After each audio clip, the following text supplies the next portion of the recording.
G'day and welcome back to RC Model Reviews. Not often I get a product that I'm really enthusiastic about, with only a few reservations, but this is starting to look like it could be one of those products. It's the M8S Multifunction Charger, and it's more than a charger. Look at that, magic. Anyway, yes, this is it. It's a little box. There's the size of my hand. It is a small device, fits in the palm of your hand. Okay, so you'd think, yeah, okay, charger.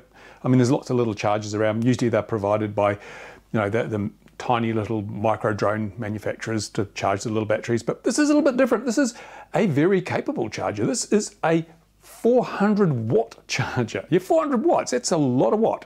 That's an awful lot of watt. If you compare it to the old 4-button chargers, I've got one here. Look at that. Here's something I prepared earlier.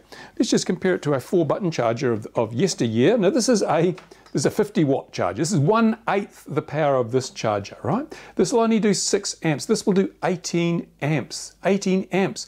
So what's that? 3 times as much current and 8 times as much power from this little charger here. So it's quite a significant improvement on what we used to charge with. And of course, that's perfect if you're someone who needs to charge batteries on the move, because this will just fall straight into your backpack. You don't have to mess around. It's nice and small. Now, let's take a little bit of a tour around it. I'll show you what is hanging out the sides of it. First of all, we've got an XT6 at the back, and as it says, it's the input. That's where you put your power in. Now, that can be, just a beefy battery. You might have a big battery that you're going to carry around. Say you're flying something like the little Emax Freestyle or something like that, which has got little tiny batteries. You'll get a day's flying out of a big battery, maybe a 6S 5000. You get a day's recharging out of that. So it's worth throwing it in your pack and using it.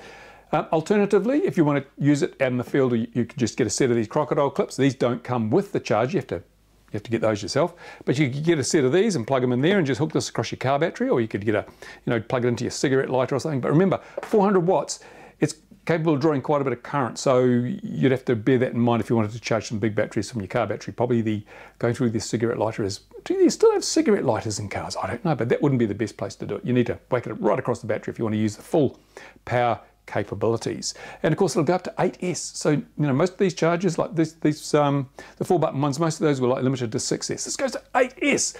So what else we got? On this side, we've got a USB connection there, which will poke out 2.1 amps, so that's a standard 5-volt 2.1 amp USB connector. You can use that to recharge your phone or anything USB. And a lot of these little drones have a USB charger, so you can even charge your tiny batteries through that there. This is a little connector. This is where you can plug in a servo or a receiver, because this is more than a charger. As I said, it's much more than a charger. There's nothing there except some air vents. So get some air through there. You notice on the back it had 2 fans. They look like there's 2 fans in there. So if you've got 400 watts of power, you need to get rid of the heat. So fans are obviously essential. Now on this side, we've got another XT60 connector. This is the output. So you can plug a battery in there. And here is a row of pins you can use to plug your balance lead in. This is one aspect I'm not totally impressed with, is that it's easy to plug in your balance lead 1 pin over, in which case you think, what's going on? It gives you battery errors. Doesn't blow it up, just gives you a few errors. So it takes a little while to figure that out. I did that. I can't tell you how I found that out. Someone probably told me in an email or something. Well, I've never done that myself, of course. On the bottom, it's got some lovely little rubber feet, so it won't slide around. It's very good on your bench. It stays where it's put. And front panel, we've got an LCD display, color LCD. You see that in a moment when I power it up. We've got 2 buttons. There's this big button, click, click, click, satisfying click, and this button, another satisfying click. But this is also a rotary encoder, which means that it's a wheel and you can feel it go tick, tick, tick, tick as you go around. You probably see them on other things. It's just a way of going left or right. A lot of transmitters have rotary encoder buttons on them now. And so yeah, all pretty conventional stock standard stuff. So without further ado, let's plug it in, see what it does. Okay, so I've plugged it in. I'm using that big fat battery I had there before, and actually there's our our main menu options, top menu options. We've got charger, measurer, which this obviously is for charging batteries. This is for making some measurements. There are quite a few different measurements you can make from this thing. And it is, to use a phrase, it's a Swiss Army knife for anyone that flies RC. It does so much stuff. That's one of the reasons I'm quite fond of it and think it's really good, is because you can do so much with it. And it's not that expensive. It's charger type territory. Certainly for a 400 watt charger, it's not too badly priced. And all this other stuff's just a bonus, gets thrown in for free. So you've got measurer, you've got output. So you can actually, it doesn't just measure stuff, it'll actually put stuff out. And we'll see what that does in a moment. And then there's basic settings and able to set it up to your own personal requirements. So let's go into the charge option first. Just click that center button there. And this works a bit different to your 4-button charger, but the 4-button charger, you have to change the current and the voltage or the cell count for each individual cell, choose whether you're going to balance charge or you're going to just fast charge. This enables you to pre-configure the whole thing. So you can, along the top, you can have different batteries that you pre-configure. So you can then select the battery you want. For example, in this case, I've decided to charge at 2 amps and discharge if necessary at 2 amps, but I'll go into that later. And we're using a LiPo, so it's 4.2 volts a cell. Now, obviously, if I had a little tiny DLG battery, I wouldn't want to charge it at 2 amps. So I've set another one up for my DLG, which only charges at 0.4 amps. I've got the cell count to auto because it's proven to be pretty damn reliable. It recognizes cell counts really quickly and really well. So what I'll do is I will plug in a battery to be charged. So remember, we've got a power coming on the input. Let's plug this in the output. This is the output where the voltage comes out into our battery. And here's the balance lead connector. Just obviously negative is all the way to the front. So you just have to try and make sure you get that in the right place and not one pin over, as I said. Come on, get in that hole. Here we go. So I've plugged that in. And now I can say, well, let's go back to the 2 amp charge. Let's put on 2 amps. Let's press that button. Then takes me down here. I can go charge, discharge, storage charge. Yay, I'm just going to charge. Let's see what happens. Bing, and then it says charge to 16.8 volts. So yes, it's correctly detected. This is a 4-cell battery and the maximum voltage should be 16.8. Let's press the button. Bing, bing, and there we go. We've got a nice clear display. Oh, it's already charged, this battery. 16.61 volts is what it's charged to at the moment. And it's charging at 1.9 amps. I said 2, it's at 1.9, pretty close. Currently, it is 94% charged. And it's pushing 31.7 watts into this battery to charge it, which will be this voltage times this current, even in case you couldn't work that out yourself. Cell voltages are down here, so you can see how well the pack is balanced. This is pretty well balanced, and it's all pretty much charged too. Hang on, I'll find a battery that isn't charged. And here we go. I managed to find a 3-cell 1300 pack, which isn't fully charged. So again, I'll charge it at 2 amps. So click here, down to charge, click again. And it says, oh, it says detected, it's a 3-cell pack. So now it says, do you want to charge to 12.6? Yes, I do. Please, thank you very much indeed. There we go. Currently, it's at 11.4 volts. It's going to throw 2 amps or near enough to 2 amps into it. Well, how far will it go? 1.8, 1.9. Will it go to 2? Yes. So there we go. It's working exactly as advertised. Here's the cell voltages. They're all pretty close. I noticed these light up. Maybe that's when it's just balancing, when you get a little illumination against one or more of the cells. So there we go. And presently it is 57% full. So it's probably on storage. And it's putting 23.2 watts in. And there we go, 15 milliampere hours, 16 milliampere hours. That's how much capacity has gone in. So that's all pretty fine and dandy. If I want to finish or terminate, I'll just press exit and OK. I want to stop, and then it will go back to no charge. So yeah, that's how you charge a battery. Simple, easy as, and it works really well. I'm quite happy with that. Now, another thing I want to look at though is let's go out of here. Let's go to the measurer. This is, again, we're going to deal with batteries. We're going to get a measurer. So we see the little knob turns there? Brilliant. I'm going to talk about this knob again in a minute because I'm not that happy with it. One of the downsides, but let's just deal with the positives and how it works first. So we select measurer. Now we're on battery, so we can hit OK again. There we go. It tells us stuff we already knew. It's 50-something% charged, 11.47 volts, delta 3 millivolts. That's the difference between the most charged cell and the least charged cell. So it's pretty well balanced. There's only 3 to 4 millivolts of difference between the cells. And temperature. Goodness knows why we need the temperature, but there it is. So at the moment we're checking voltage, but let's see the internal resistance of this battery. So we can change this. We're going to flick this over to internal resistance, and I'll just click on there. Internal resistance. Now, this is only a relative figure. Now, a lot of chargers make a lot of noise. Oh, we'll measure the internal resistance of your battery so you can tell whether it's good or bad. The figures these represent is pretty arbitrary. It's better to use it as a relative measurement, not an absolute measurement. And this, interesting enough, has MR. What the hell is MR? I guess it's milliohms of resistance, but that should just be, yeah, R is not the symbol for resistance. It should be an omega symbol, but I guess they didn't have one. Anyway, let's go down to test. Let's test test this battery here and see what the internal resistance is. Testing, testing. Okay, 29, yeah, so it's about 28, 29 milliohms of resistance, which is, yeah, the battery's not too bad a shape. The delta is only 2 milliohms, which is pretty good. The total pack resistance is 86 milliohms, which is, given how old this pack is, that's not too bad. So yeah, we can test that, but as I say, don't rely on it. What you do is, when you get a new battery, you test it, you make a note of what the resistance is, and then you just keep an eye on it. And if this number starts to go up, the total resistance goes up, then you know that the pack's getting old. And if one cell starts to go out of whack, then you know you've got a cell going bad. So it's just a diagnostic tool, just to keep an eye on things. Don't take it too much for granted, because it depends. The figure that it gives you here is going to depend on the state of charge and the temperature and a whole lot of other stuff that will make these figures only relative. But there we go. So yeah, simple as that's your testing facility. Let's go back to there. It's got some other functionality which I'm going to go into now. So as far as batteries goes, you can charge, discharge, storage charge. You can diagnose your battery condition. Yeah, pretty good, like most chargers do these days. But as I said, it's more than a charger. It's more than a charger. And to show you what I mean, I've just plugged a servo in the side of that charger there. It's a servo-tester as well. Yes, it is. So most people have servo-testers. They're really handy things, but this is built into your charger. So if you go out in the field, you don't have to remember to take a servo-tester. You've got one with you. So I'll go down to output. There we go, output. And we have a choice here. We can actually put some power out if we want to use it as a power source. That's fine. But we can use PWM, which is like a normal single servo signal. PPM, which is like what's sometimes called CPPM, which is what you get out of some receivers if you're going to use them with a flight controller. And SBUS, because, you know, SBUS is pretty common. But we're going to use PWM because that's what most servos use. And there we go. This is kind of neat. This is, I may have to do a bit of jigger-pokery with the focus here because we get some wire effect, which will make it hard to read perhaps the waveforms on here with the camera. But what we have displayed on here is like an oscilloscope. There's the signal that's going to our servo. And it's got the pulse width, which at the moment is 1500 microseconds, which is center position for most servos. I think Futaba's are 1520, they're a bit different, but for JR and Spectrum and FreeSky, 1500 is the center position for a servo. This, obviously I've got the arm on slightly out of kilter here. I'll move that.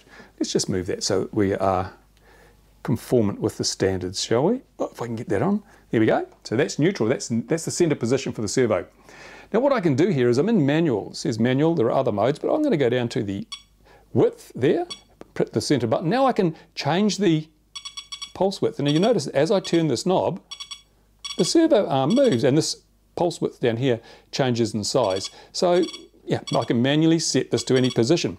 But now I want to talk about one of the worst aspects. The thing that really annoys me most about this thing is it's not a deal breaker, but it is something that I wish they would fix. This is a rotary encoder. And rotary encoder is just, you know, one click. And in this case, every time you move the knob,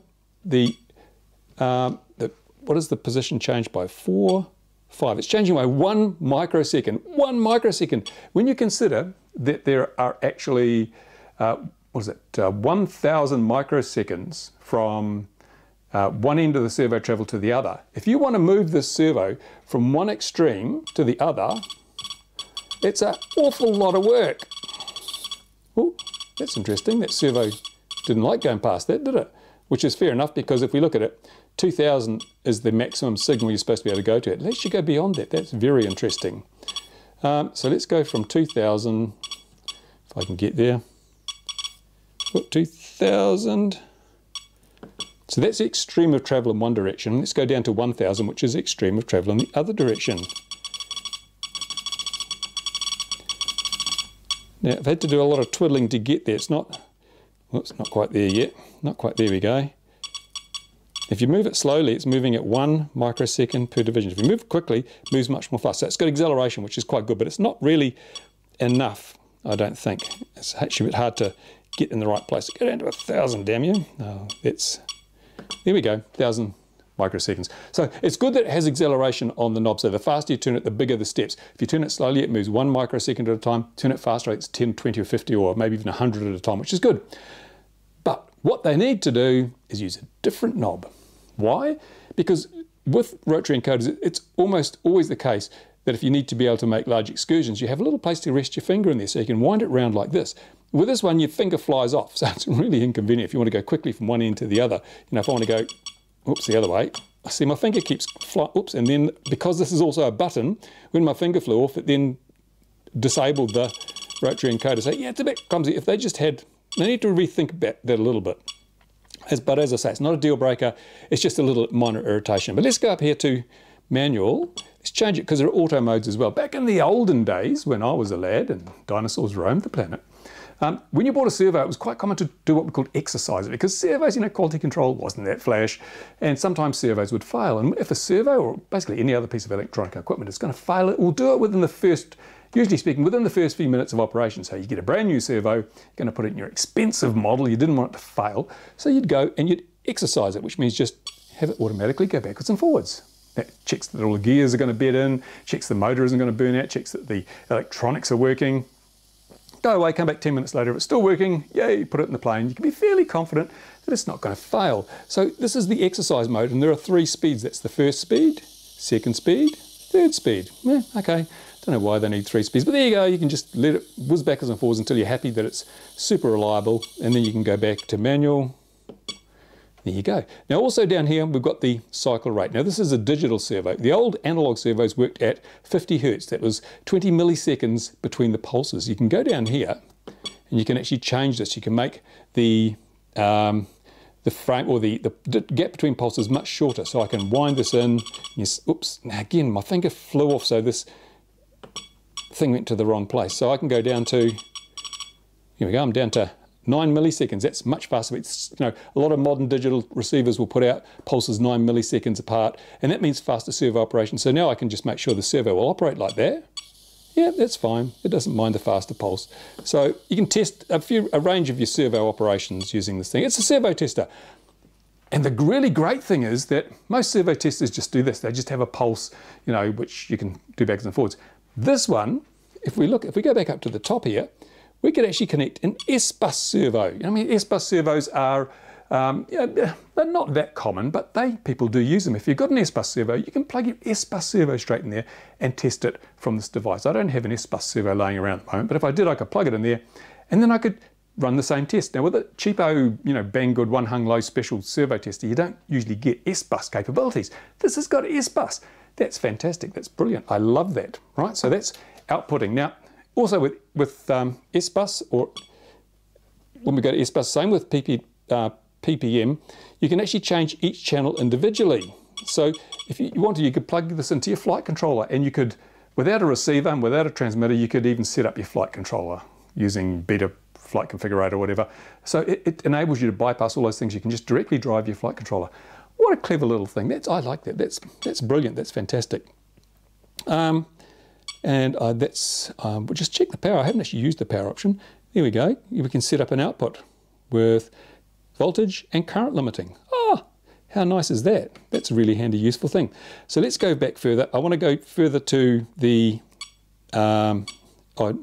measurer. That's right. Let's go back to measurer, and we'll take another look at what's in there. So in we go. Now we already looked at battery, but we can measure a PWM. If you've got an output from a single channel from a receiver, you can plug it in there and just see what the pulse width is.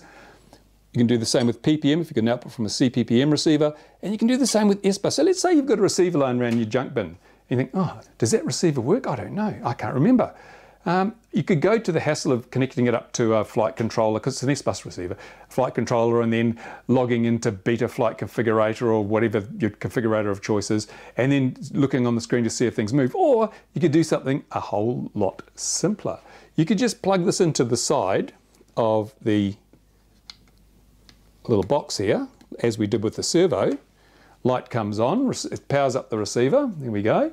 But obviously there's no transmitter at the moment. And we can then go into, there we go, and we can see each channel and the pulse widths. So I'm going to turn on a transmitter here, and in theory, if this is bound to the thing, here we go, look. I think, are we bound to this one? I don't know, it doesn't look like, yeah, it's bound. It's bound up. But we're not getting any signal. Why not? I don't know. Let's just try it again. Just make sure I've done everything right. Oh, reviews. All these things are sent to trice. There we go. Right, so there we go. We've got, as I move the sticks on this transmitter, you can see the channels are moving. So I can verify this receiver works. And I can check all the channels and see that they work. So without having to fire up your computer and all that sort of stuff, you can just check and make sure that everything is operating as you would expect. Oops, I've got to turn this off. It's really hard to remember how to turn this damn radio off.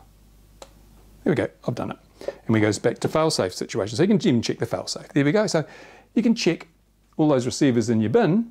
If they're CPPM, if they're SBUS, plug them in there, and you get to see what's going on. You get to make sure that the whole thing's working honky-dory without all the hassle. So It's a really, really useful piece of kit. I've got to say, it is very, very useful for anyone that does radio controlled models, because you can charge batteries with it, but it's so much more.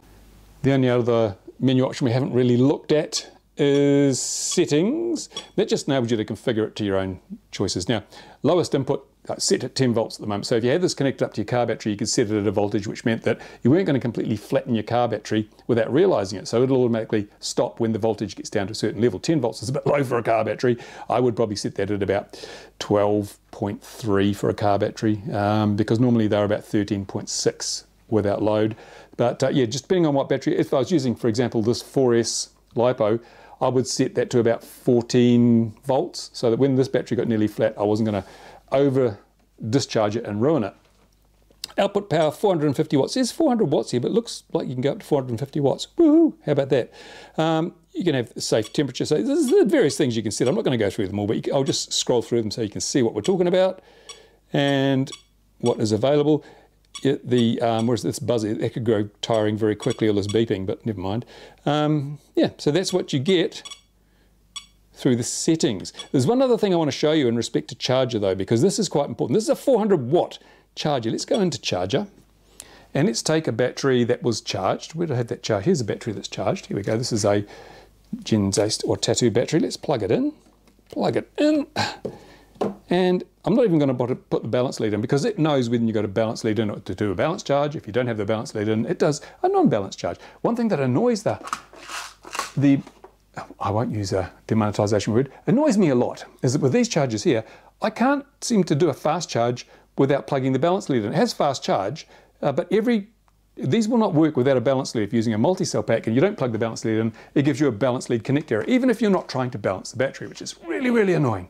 But this, it's quite happy to work without the balance lead connected if you just want to do an unbalanced charge. But let's go down here, let's select that battery, and let's go down to storage charge. Now this is something I use a lot. You charge up a whole bunch of batteries, you go out flying, you don't use them all, you come back home, you know you're not going to be flying for another week or two. It really does make good sense for the life of your batteries to put them back to storage charge, which means discharging them. And you can, of course, you can plug a light bulb or a load across them and walk away, but if you forget, you've completely ruined your battery.